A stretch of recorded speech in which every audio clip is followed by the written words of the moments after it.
thrill me. This show is part of the Thrill Me Podcast Network. Experience more on Facebook and YouTube.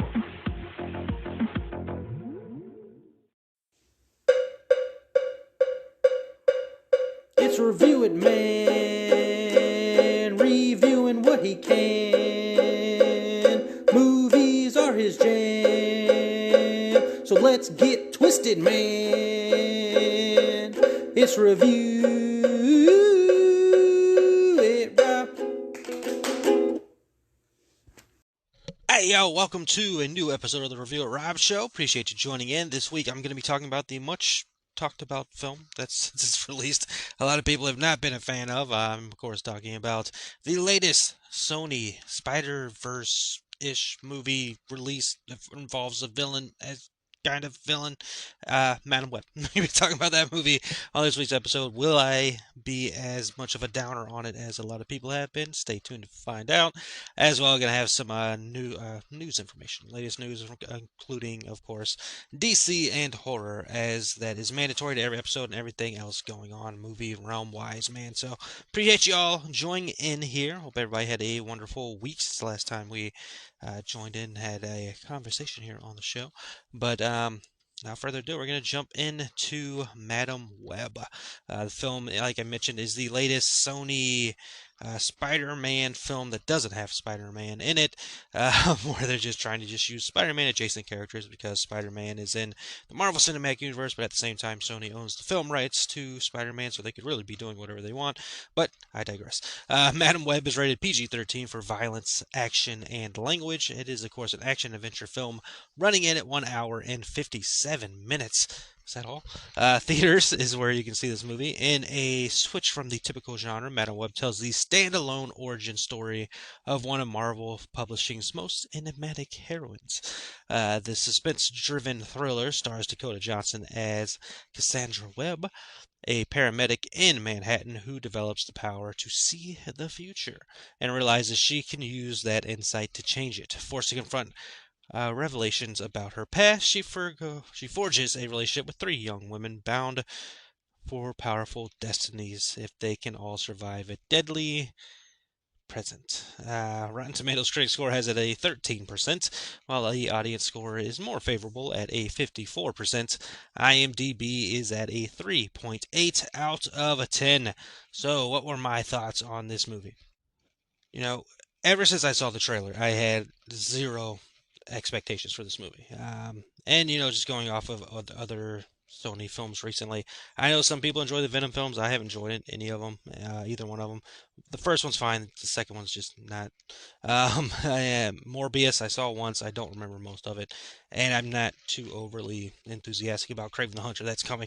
But nonetheless, I mean, I had no real big expectations going into this movie. I don't know much about the character, so, kind of a fresh start, fresh idea, entrance into this film and this character and all that stuff. So, like I mentioned earlier, this film has been very widely panned all over the internet, very much hated. I saw it with a buddy of mine who is a Marvel fan, and, leaving the theater, he said the movie was alright. So, which is fine. Everybody's entitled to their own opinions. So for me with this movie, I'm glad I had a couple days to really sit on this.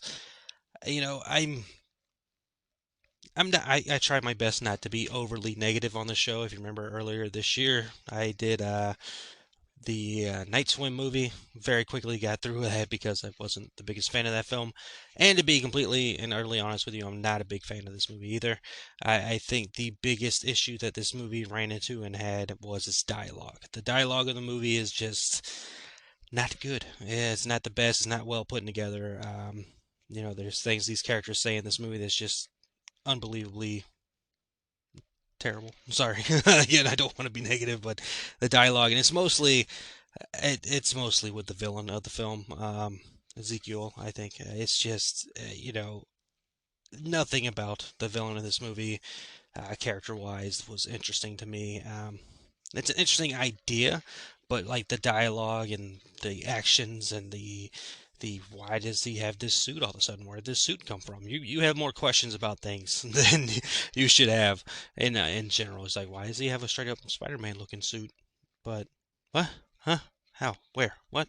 You know, so and just the motivations and the actions of the the villain in the movie just are not good. As far as our Madam Web and our three Spider Women and all that, it is what it is. They're all right. Nothing too spectacular there.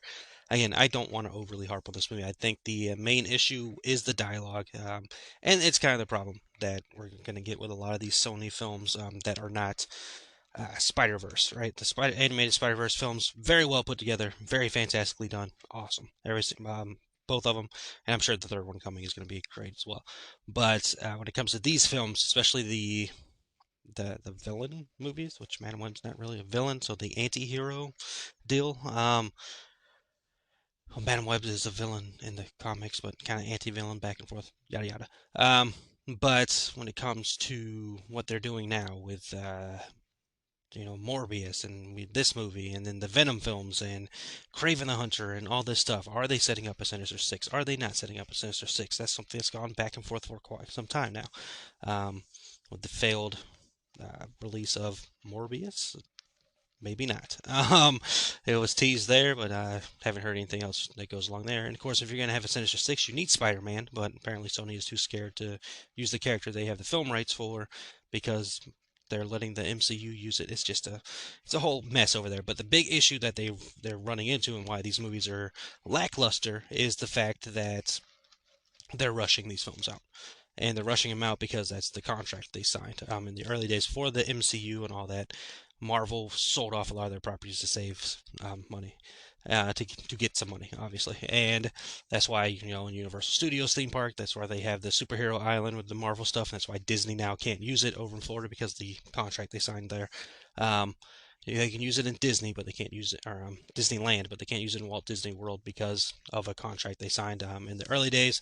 Um, Same thing you got with the X-Men films, Spider-Man now being over there at Sony, all this kind of stuff. Of course, Disney's kind of bought some other things, but Sony still has the Spider-Man characters and all that stuff. And now with that contract they have to release a certain movie, or they have to do something with the universe consistently, or they will lose the film rights.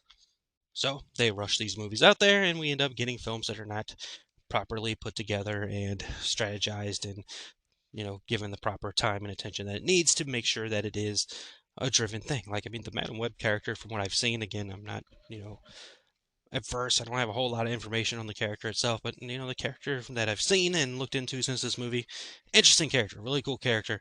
Could do probably a much better story than they did here. Same thing, again, they just kind of crammed 3 other Spider Women in this movie for I don't know what purpose, for a poorly driven motivation for a villain, I guess. But yeah, I don't want to keep harping on this movie. I don't want to be overly negative about films. But positives of the movie: Adam Scott as Ben Parker, awesome. He did a great job there. He was probably the most redeeming quality of the film itself is his performance as Ben Parker in the film. Emma Roberts is in the movie. You never see her in the trailer whatsoever. She is, for some reason, and she's a name. She's well known, but they did not decide to. I guess they're trying to keep her character in the down low. So she's in the movie. I thought she was good. Then again, I'm an Emma Roberts fan. I've liked all of her performances. Different kind of performance for her. Normally she's playing in some kind of horror, angry kind of woman, I guess. I don't know how you want to put it, but very kind of got an ego, very egotistical, very sure of herself character is a lot of the time what we see of Emma Roberts, which is fine. I like a lot of those characters, especially the ones we've seen in American Horror Story. But a different character for her in this movie. I'm not gonna say what it is again because I think they've purposely decided to keep her character unknown. But her and Adam Scott probably the best parts of the movie. Other than that, lackluster, and that's where we'll leave it. I'm not the biggest fan of it. It makes me want to watch Morbius again, which I haven't seen for a while, but this movie now is ranked lower than Morbius, so it is what it is. I don't remember hating Morbius, but I know a lot of people hate that movie as well, so I don't know if that's driven for the people that have hate for Jared Leto. I don't know, but again, I haven't seen Morbius since it came out. I saw it the one time in theaters, haven't seen it since, so I don't remember hating it, but I know a lot of people do. So Nonetheless, Madam Web, not a fan. It's between that and Night Swim right now for me is my least favorite films that I've seen that released in 2024. We'll, you know, eventually at the end of the year do the rankings and all that stuff. But yeah, unfortunately, not an enjoyable movie on my side. But like I said, there are people who did enjoy it. Again, saw it with my friend who is a Marvel fan, and he thought the film was all right. So, to each their own, as it should be. We all have our own opinions, and movies are subjective to all of our own opinions and desires. Lord knows I have plenty of films that I love that other people do not love. It is fine. It is perfectly fine. So, there you go. Those are my quick thoughts on Madam Web. If you saw it, let me know what you think in the comments. But going from there, let's jump into the other side of the comic book film world where we go to DC. Again, not much news to really talk about with the DC side as they're building up their new DCU, their cinematic universe that they're working on. But we did get a little Valentine's Day gift, man. Director, writer Tom Phillips gave us a gift of 3 images for Joker Folie à Deux, also known as Joker 2, this sequel starring Joaquin Phoenix returning to the role of the Crime Prince of Gotham, and Lady Gaga showing up as Harley Quinn for the film. The 3 photos you can check out on Todd Phillips as well as any other post on Instagram. They're cool. It gives us a little more character, gives us another little more of a look at Lady Gaga in the role. We, of course, if you know the Lady Gaga or the Joker Harley Quinn storyline, they of course romantically fall in love with each other. So it'll be interesting to see how it all turns out. But cool photos. I really like the photo of those 2 dancing on a rooftop. It looks like so. Can't wait to see that film when it releases October 4th, 2024. Because again, huge DC fan. I love it. I especially love the Batman universe, the Batman characters, and I like that first Joker movie a lot. I thought Joaquin did a fantastic job, and freaking love Lady Gaga. She is incredibly, extremely talented. So I can't wait to see what she brings to the role of Harley Quinn. First time we've seen Harley Quinn live action since Margot Robbie, and can't wait to see how it turns out, man. So Joker releases later this year, October 4th, 2024. This is part of DC's Elseworlds film, so it will not be connected to their DCU universe that they're creating. The first thing we'll see there is Creature Commandos, which we still do not have a release date for. But that is releasing this year as well. Going from there, let's jump into some horror news with Christopher Nolan, who has a connection to DC, so that kind of works for the first story here. Of course, Christopher Nolan did the Dark Knight trilogy. Still kills me. The first movie's called Batman Begins, but Dark Knight trilogy is what it's referred to as. He has interest in doing a horror film, saying, quote, "I think horror films are very interesting because they depend on very cinematic devices. It really is about a visceral response to things, and so at some point I'd love to make a horror film, but I think a really good horror film requires a really exceptional idea, and those are few and far between. So I haven't found a story that lends itself to that," end quote.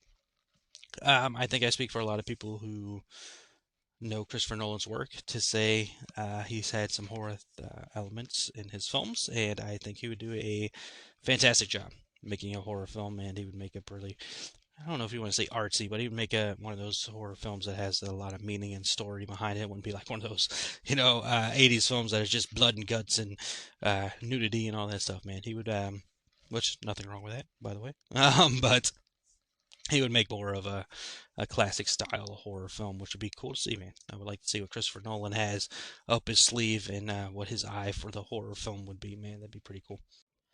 Going from there, we also have some news on the Megan sequel, titled Megan 2.0, very fitting.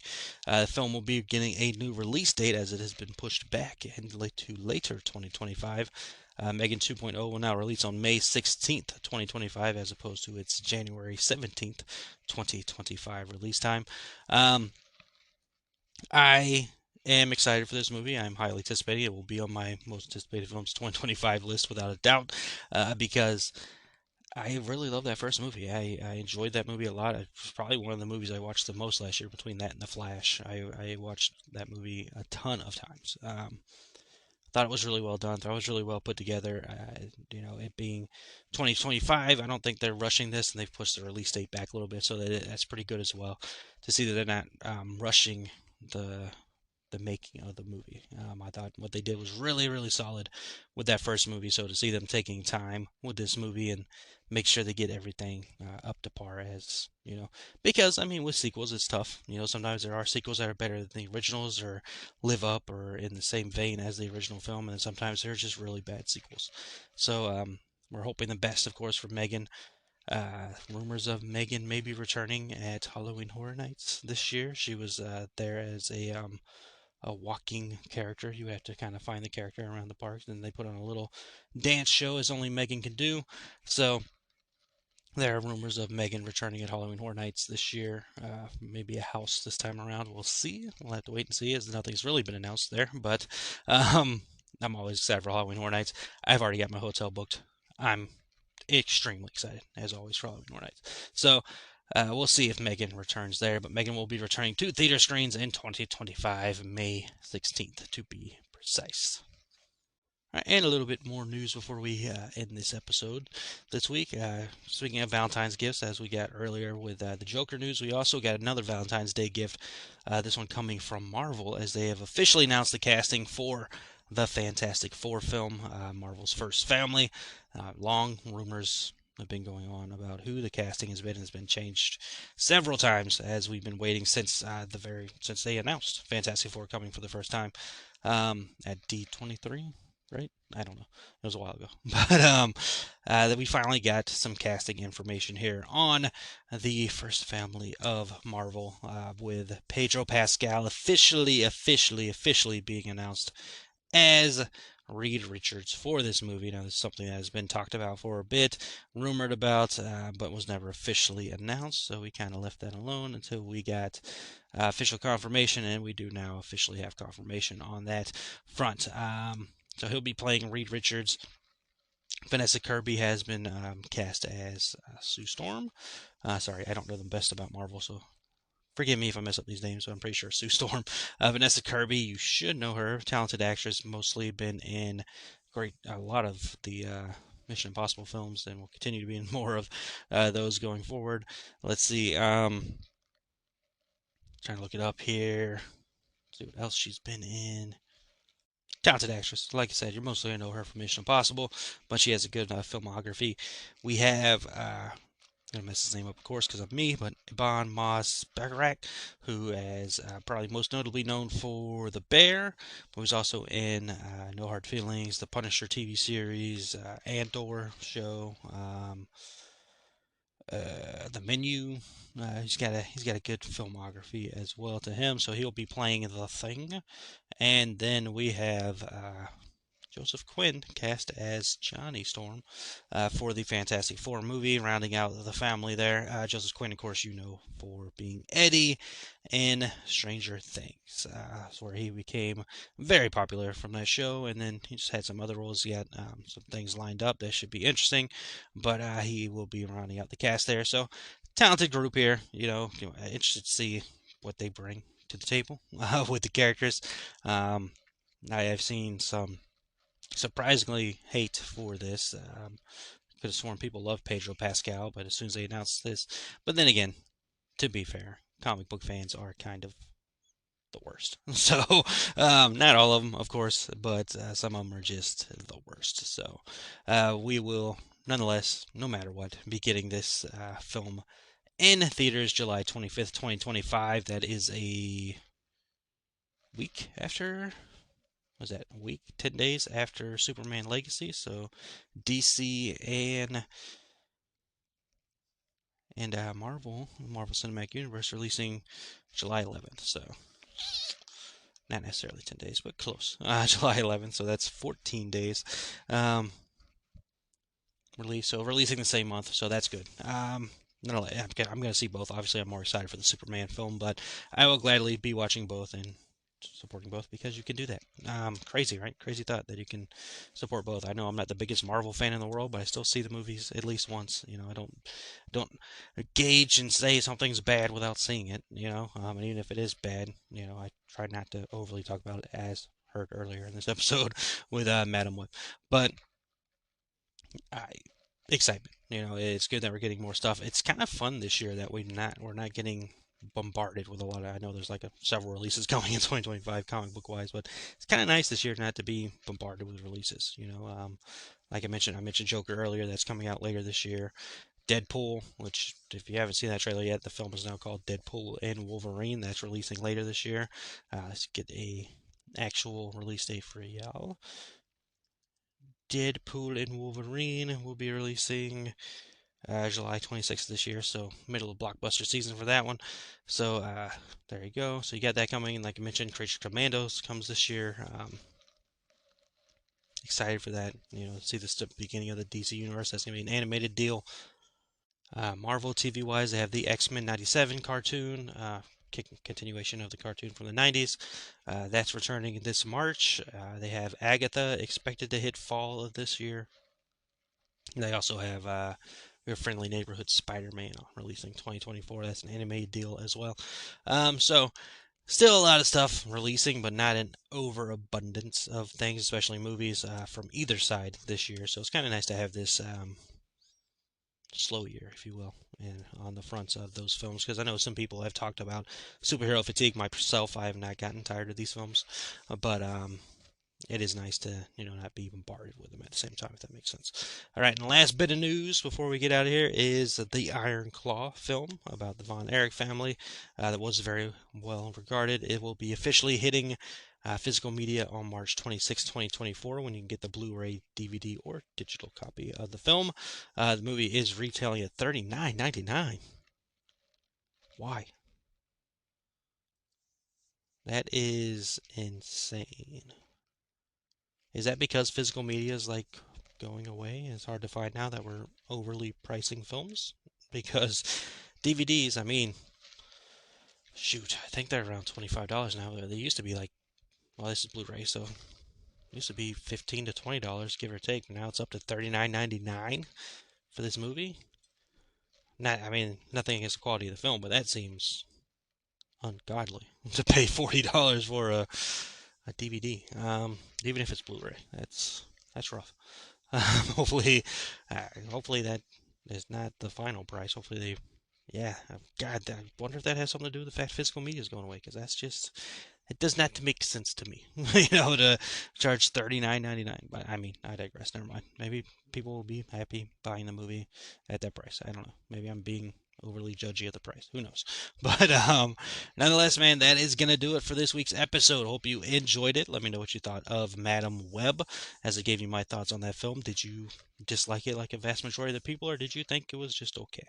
Let me know what you thought in the comments. Are you excited for Joker 2? Are you excited about the Fantastic Four casting? Are you excited for Megan? All kinds of stuff to talk about on this week's episode. Appreciate you all joining in and spending time in your day to listen to the show, and I hope you have a wonderful rest of the day, week, month, year as we progress throughout the year. Hope you have a wonderful time, and again, always very appreciative that anybody takes time to listen to the show. Since the last time we talked, I mentioned it briefly on last week's episode. It is now official that the show has passed 4 years of existence, and I have enjoyed all 4 years of doing this show. It has been fantastic. I love doing it, and I appreciate anybody who has had some impact on the show, be it listening to it or when I shared the fact of it being the 4-year anniversary, people who've left comments telling me how they enjoyed the show, or shared it on their stories, or anything of that nature. Man, I appreciate that, and I love the support from this show, because I absolutely love doing this show. It is a passion project of mine, and I have a ton of fun doing it. So appreciate you all, man. It's been a great ride. Ready to get to 5 and beyond, because this show ain't going nowhere. As long as I'm around, this show will be kicking. So appreciate you all, and I like to always end the show with this quote. So thank you very much for tuning in. Hope you have a wonderful rest of the day, month, year, week. I said that backwards, but hey, whatever. It works for Tarantino. It can work for me. And as always, remember that happiness can be found even in the darkest of times if one only remembers to turn on the light. Talk to you all next episode.